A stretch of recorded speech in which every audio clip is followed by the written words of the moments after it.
संस्कृत कवि ने गुरु की महिमा को अभिव्यक्त करते हुए लिखा है।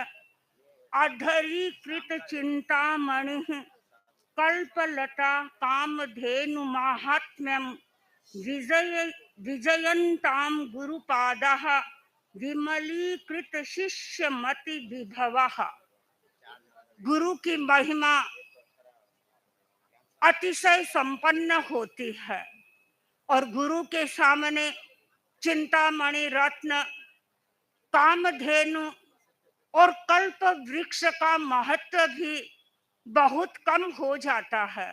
यद्यपि इन तीनों चीजों को भारतीय साहित्य में दुर्लभ बताया गया है। जिस व्यक्ति को चिंतामणि रत्न उपलब्ध होता है वह जो चाहे उस वस्तु को प्राप्त कर सकता है। जो व्यक्ति कल्प वृक्ष के नीचे बैठता है, जैसा चिंतन करता है, जो चाहता है वह उसे उपलब्ध हो जाता है। और यही बात कामधेनु के संदर्भ में बताई जाती है। किंतु कवि ने यह लिख दिया कि गुरु की महिमा इन सब से अधिक होती है। गुरु अपने शिष्य का जो मति का वैभव है, जो प्रज्ञा का वैभव है, उसको वह जागृत करता है। और इसीलिए कवि ने कह दिया कि ऐसे गुरु हमेशा पग पग पर विजय को प्राप्त करे। और हम सौभाग्यशाली हैं कि हमें भी एक ऐसे गुरु उपलब्ध हुए हैं जो अपने शिष्य साधकों की मति के वैभव को सतत बढ़ा रहे हैं, सतत ऊंचा करने का प्रयत्न कर रहे हैं। परम पूज्य आचार्यवर अनुव्रत यात्रा कर रहे हैं और अनुव्रत यात्रा के माध्यम से मानव को मानव बनाने का प्रयत्न कर रहे हैं। किस प्रकार एक अच्छा मानव बन सके, यह लक्ष्य बना हुआ है। एक बार विधाता के पास में अनेक लोग उपस्थित हुए और विधाता ने उनको कहा कि तुम धरती पर जाओ और धरती की जो सबसे श्रेष्ठ वस्तु है वह लेकर के आओ। विधाता को अपना प्रधान सेवक नियुक्त करना था, तो वह परीक्षा करना चाहता था। अनेक लोग धरती पर आए, उन्होंने इधर उधर बहुत सारी वस्तुओं को देखा, धरती के चाकचिक्य को देखा, भौतिकता को देखा, और उन्हें कोई भी वस्तु उपयोगी प्रतीत नहीं हुई। अनेक लोगों ने जाकर के निवेदन किया कि हमें तो धरती की कोई भी वस्तु आकर्षक नहीं लगी, अच्छी नहीं लगी। किंतु एक व्यक्ति अब भी नहीं आया था। विधाता ने कहा वह व्यक्ति अभी आया नहीं है, उसकी भी प्रतीक्षा करो। थोड़ी देर में ही वह व्यक्ति भी पहुंच गया। बड़े संकोच के साथ में कहते हैं वह विधाता के पास में गया और उसके हाथ में एक पुड़िया थी।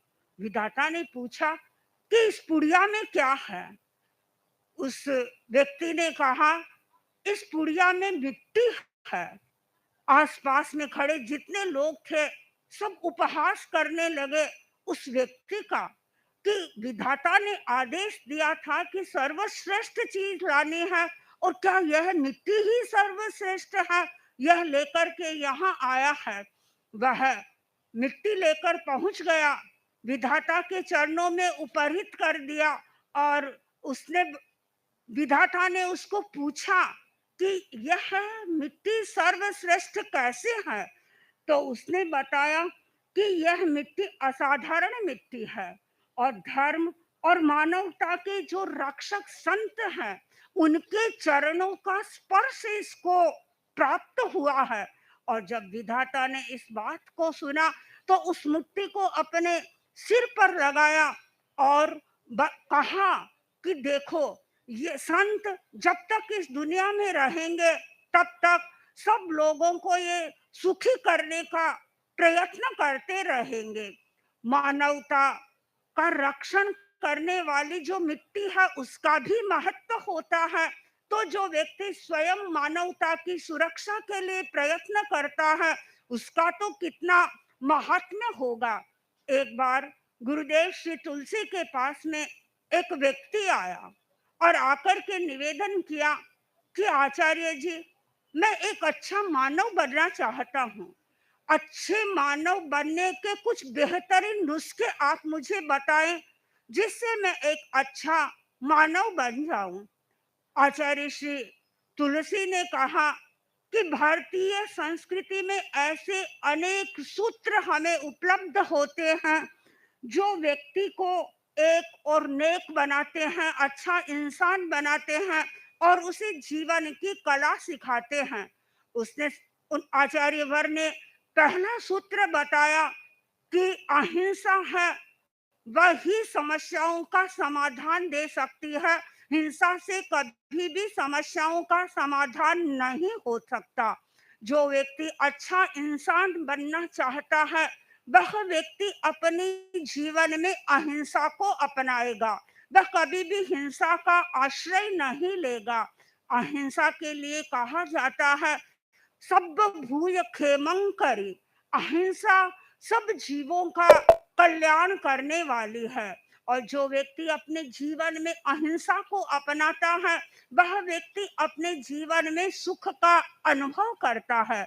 जिन व्यक्तियों ने हिंसा का रास्ता अपनाया भले ही वे अपने आप में सोचते होंगे कि हमने इतना ये कार्य किया, लेकिन वह सब कार्य हिंसा के द्वारा संपन्न होने वाला था। लेकिन हिंसा के द्वारा किए गए कार्य से कभी भी समाधान नहीं मिल सकता। युद्ध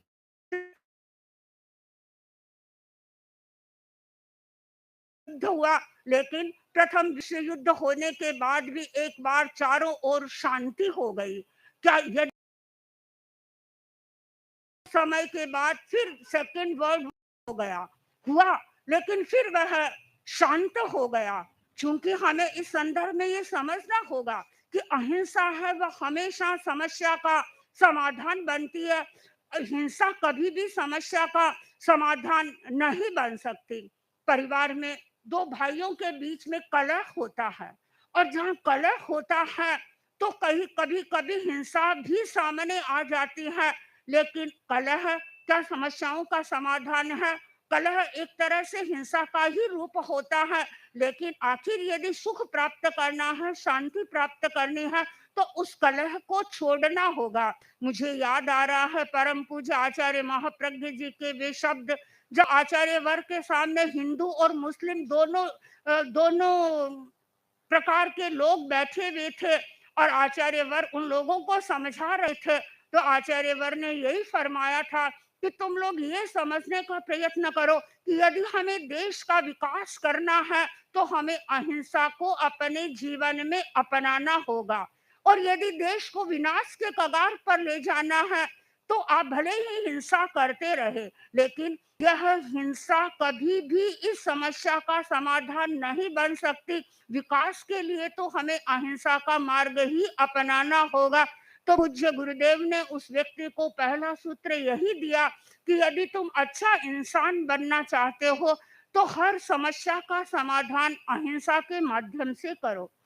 दूसरी बात गुरुदेव ने उन लोगों को उस व्यक्ति को बताई और उसमें गुरुदेव ने कहा कि यदि तुम अच्छा इंसान बनना चाहते हो तो तुम्हें नैतिकता के प्रति आस्था रखनी होगी, ईमानदारी के प्रति तुम्हें आस्था रखनी होगी। यदि नैतिकता में तुम्हारी आस्था है, ईमानदारी के प्रति यदि तुम्हारी आस्था है तो तुम अपने जीवन में आगे बढ़ सकोगे, अपना विकास कर सकोगे और निश्चिंतता से रह सकोगे। और परम पूज्य आचार्यवर ने प्रलंब अहिंसा यात्रा की और अहिंसा यात्रा में एक आचार्य वर्ग का मिशन बनाया हुआ था कि लोगों में नैतिक चेतना का कैसे जागरण हो। और उसके लिए बराबर आचार्यवर लोगों को संकल्प भी करवाते थे कि मैं नैतिक बनने का प्रयास करूंगा। और इसके साथ-साथ में आचार्यवर तो कई बार ये कहते हैं कि दुकानों में अनेक प्रकार की लोग तस्वीरें रखते हैं। कोई गणेश जी की फ़ोटो रखते हैं, कोई हनुमान जी की रखते हैं, कोई रामदेव जी की, माता जी की या अनेक प्रकार की फ़ोटो रखते हैं। लेकिन उन सब वो फ़ोटो तुम रखो, नहीं रखो वो तुम्हारी अपनी इच्छा है। लेकिन अपनी दुकान में तुम एक नैतिकता की देवी की प्रतिष्ठा करो। और यदि वह नैतिकता की देवी की प्रतिष्ठा है और उसकी तुम यदि आराधना कर रहे हो, उसे तुम यदि अपने जीवन में अपना रहे हो, तो निश्चित रूप से तुम एक अच्छा जीवन जी सकते हो। तो गुरुदेव श्री तुलसी ने बताया कि यदि तुम अच्छा इंसान बनना चाहते हो, तो सबसे पहले ज़रूरी है कि नैतिकता के प्रति आस्था हो। पर वर्तमान की परिस्थितियों में हम देख रहे हैं कि लोगों की नैतिकता के प्रति आस्था नहीं है। एक भाई से मैं अणुव्रत के संदर्भ में चर्चा कर रही थी, नैतिकता के बारे में ही उसे बता रही थी। तो उसने कहा, महाराज देखो, हम 2 भाई थे, हम दोनों ने एक साथ में बिज़नेस शुरू किया। मैंने सोचा था कि मैं नैतिकता के आधार पर आगे बढ़ूँगा और कोई ऐसा कार्य नहीं करूँगा जो अप्रामाणिक होगा।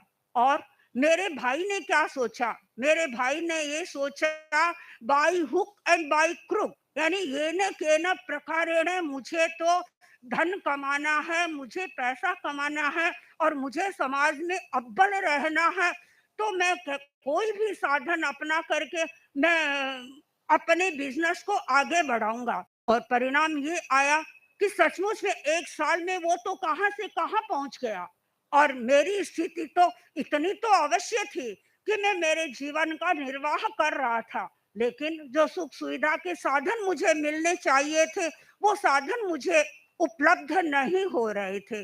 बंधु, भले ही वो साधन आपको उपलब्ध न भी हो, सुख सुविधा के साधन आपको नहीं मिले, लेकिन एटलीस्ट आपको सेल्फ सेटिस्फेक्शन होगा आपकी लाइफ में कि मैं एक अच्छा काम कर रहा हूँ, मैं अपने जीवन में प्रामाणिकता का अभ्यास कर रहा हूँ। नैतिकता और ईमानदारी के द्वारा यदि आप अपने जीवन का निर्वाह करते हैं, तो इससे आपको जो सुख मिलेगा, जो आनंद मिलेगा, वो आप बहुत अधिक यदि कमा भी लोगे, बहुत अधिक आपकी इनकम भी हो जाएगी, तो इससे बहुत कुछ मिलने वाला नहीं है।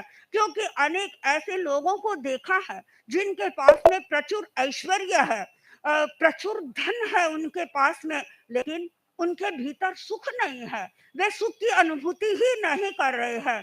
अनेक अमीर लोग ऐसे हैं। आज परम पूज्य आचार्य महाप्रज्ञ जी कभी कभी बताते थे कि अमुक व्यक्ति है, वो बहुत पैसे वाला है, लेकिन खाता क्या है? वो ये कह रहा है कि मैं तो खाली रूखा फल का और बिना मिर्च का व्यंजन खा रहा हूँ, और मेरा जो ड्राइवर है वो आराम से जो मिलता है उसको अच्छी तरह से खाता है। तो भले ही कितना पैसा व्यक्ति के पास आ जाए, पैसा व्यक्ति के सुख का साधन नहीं बनता है। सुख का साधन बनता है सही व्यवहार, प्रामाणिकता, ईमानदारी और नैतिकता। जो प्रामाणिकता से, ईमानदारी से जो लोग रहते हैं, वे आनंद का जीवन जीते हैं, सुख का जीवन जीते हैं। आचार्यवर अभी भरूच पधारे थे और भरूच में केएल पटावरी आए थे आचार्यवर का दर्शन करने के लिए, और उनके साथ में एक इनकम टैक्स का ऑफिसर आया था दर्शन करने के लिए। तो केएल पटावरी ने बताया कि महाराज, एक समय था इसने मेरे पर रेड डाली थी। तो मैंने उनसे बात की, इनकम टैक्स के ऑफिसर से, कि इन पर आपने रेड डाली, क्या मिला?